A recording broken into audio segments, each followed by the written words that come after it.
Hello and welcome to Lite Tech Reviews. Today I'm going to show you how to reset Bixby on your Samsung Galaxy phone.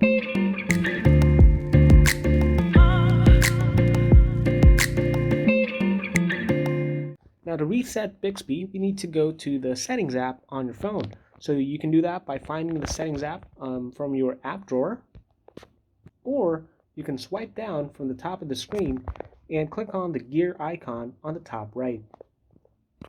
And once you're on the Settings app, scroll down and find the Apps menu. And once there, scroll down again and find Bixby Voice. Go ahead and tap on it and then go to Storage. Then finally, click on Clear Data on the lower left-hand side. Click on OK to confirm. That's it for this video. If you found this useful, please subscribe to the channel or leave a thumbs up. If you have any questions, feel free to comment down below.